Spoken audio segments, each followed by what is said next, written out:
hindi kayo naging success. Well, excuse me sa mga audience, no? Siguro may kakampi dito si Mr. Duterte. Hindi po nakakatawa yon.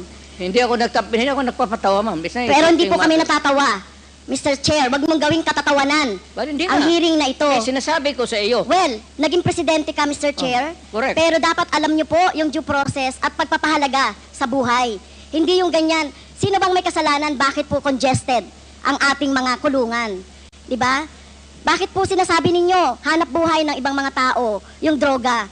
Di ba dapat obligasyon ng pamahalaan na i-provide ng pagkakataon, oportunidad para sa employment ang mga tao para hindi po na ano sa droga na katulad ng sinasabi ninyo, no, mga dahilan. Pero ito po, no, wag niyo pong gawing katatawanan. Kung totoo po yung sinasabi niyo, name names. Sino po yung tinapon niyo sa dagat? Nakita pa po ba yan ng kamag-anak niya? Ito katulad po ng mga biktima ng ating droga, ng biktima ng EJK dito. Wala man, Davao man ako assign, ma'am. Hindi po. Hindi ito man katulad dito? nito, katulad niyan. Sinabi po Mr. Chair ng ni Mr. Duterte na pag may nahuli siya na sangkot sa droga o malalaking fish, tinatapon niya. So gano'n na po ba ka-cheap? Or wala kayong pagpapahalaga sa buhay ng tao? Kaya sa panahon ninyo ng war on drugs, no wonder 30,000 or less ang namatay sa panahon ninyo. Sa halip na gawin ninyo ay i-rehabilitate, bigyan ng trabaho, pero ang ginawa ninyo sa mga pulis, utusang patayin ang mga biktima ng droga. Tama po ba yun, Mr. Wala Chair? kasi akong trabaho maibigay sa kanila, ma'am, hanggang ngayon. It remains to be a problem.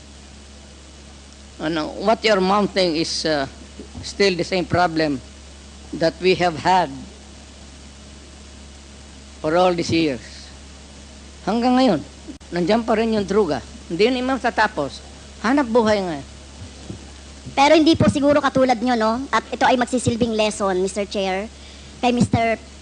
Duterte, no? At sa mga susunod na mga mamumuno sa ating bayan. Hindi po solusyon ang pagpatay, no? Kung walang mga hanap buhay, bigyan ng hanap buhay.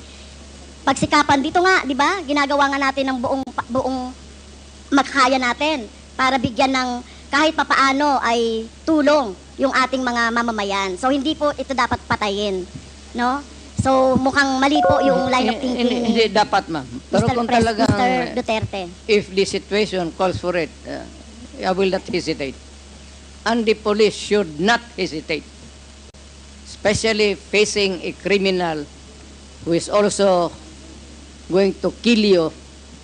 Pag hinuli mo, tapusin mo na. That is my philosophy. And I don't believe in you, If you Mr. do not Chair. like if you do not like my ideology, fine. That's mine. Bahala ka na sa buhay mo kung ano yun. Opo. At bahala na rin po yung yung justisya, no, yung batas sa inyo po, whether dito sa bansa or sa ibang bansa po. Naging presidente Pero ako. kung ganyan po yung, Mr. Chair, kung ganyan ang line of thinking ni Mr. Duterte, na walang ganyan niya ituring ang mga mamamayan, na kapag hindi niya mabigyan ng hanap buhay, nagdroga yan, patayin na lang. So what kind of thinking of that, Mr. Chair? Right thinking. That's yours. Saan niyo yun? What can you think of? It's the right thinking. I don't believe in you. Well, Okay, next, Mr. I'm not Chair. asking you to believe in me. Okay, fine. Far from it. Fine, Mr. Chair. In same Senate hearing, Mr. Chair, Mr. Duterte said, encourage the criminals to fight. Encourage them to draw their guns. Yan ang instructions ko. And the only way na hindi kayo makulong and to justify the killing is bigyan mo talaga ng panahon na lumaban. Okay? So madalas po, Mr. Chair, no, nababanggit dito, self-defense ng mga pulis, yung ginagawa nilang pagbaril o pagpatay sa mga biktima ng or yung mga hinuhuli nila at pinapatay nila. So, as a lawyer, Mr. Chair, tanungin ko si Mr. Duterte, ano po ba yung elements of self-defense? When your life is placed in danger, whether as a civilian or a police, you have the right to defend. And if your life is in danger, kill the idiot in front of you, or you will die as an idiot. At yung criminal, malayang but have the satisfaction of doing his thing. Okay, ayun po ba, as a lawyer, yun po yung inyong alam tungkol doon sa elements ng self-defense? Ibang ano man, performance of duty, yung self-defense, elements of self-defense, kasali yan doon sa, it also favors the policeman or soldier. Pero ang tanong ko nga, hindi nyo ginawa yan sa mga drug lords. Okay? Hindi kayo nanghuli ng mga manufacturer ng drugs. Pero yung mga maliliit, ganyan ang tingin ninyo, ano? Yung mga kriminal na sinasabi ninyo. Ganyan niya tratuhin. Ganon ako gagago?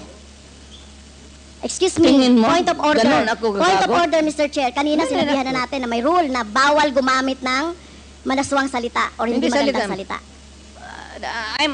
I'm using a word, ganon, am I that stupid? English yan. Ang Tagalog niyan is ganon ako gagago?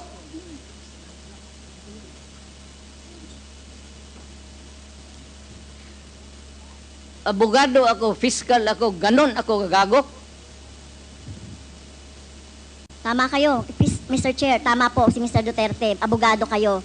Pero alam ko, pag abogado, dapat alam niyo po yung due process of law. Alam niyo pong igalang ang karapatan at buhay ng tao, Mr. Chair. Huwag ka magbarurong, ma'am. You do not know me from Adam. Basta na lang na anong narinig ninyo yung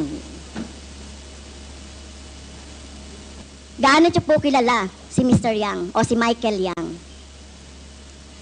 Michael Yang is an owner of a big department store in Davao City. Nag-irate yan, ako ang nag-cut ng ribbon sa department store niya. And every businessman, whether ang background mo hindi kung saan ka galing impyerno, if you want to have a picture with me, I will gladly oblige you. Even the criminals. Alam mo, do not confuse your, just because they are Chinese and they suspect you. Michael Yang is out there. He has not been arrested. Wala namang dossier na pinapakita sa akin.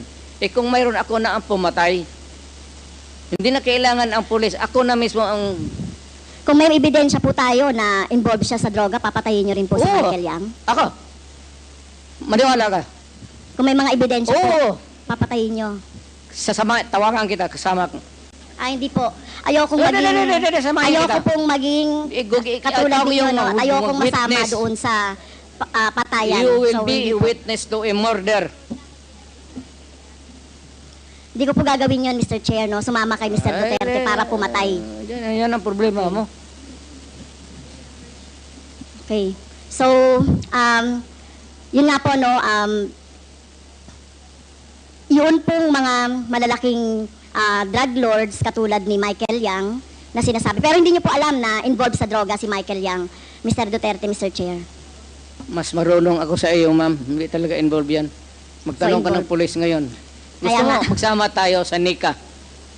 Sama tayo sa NBI. Ngayon, pagkatapos nito, kung may makasabi sa iyo na isang ahente na involved yan, yan lang ang suspitsa nila kasi pagka-in-check. Alam niyo po ba kung nasaan si Michael Yang?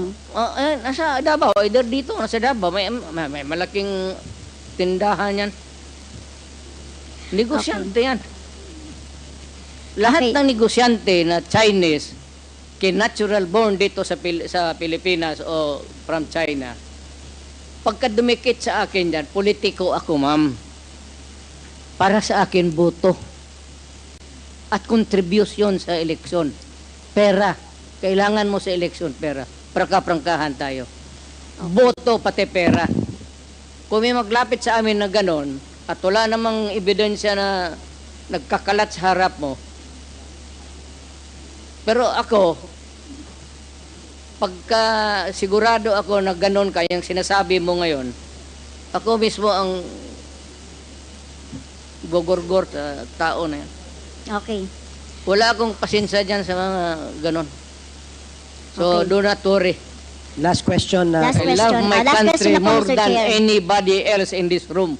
Dahil hindi po ako na-satisfy doon sa sagot ni Mr. Duterte, kaugnay doon sa, kasi gusto nating maturuan yung ating taong bayan, ano, about doon sa, laging inaargumento na lang, self-defense, or whatever, no, o yung pag-encourage ng mga criminals to fight.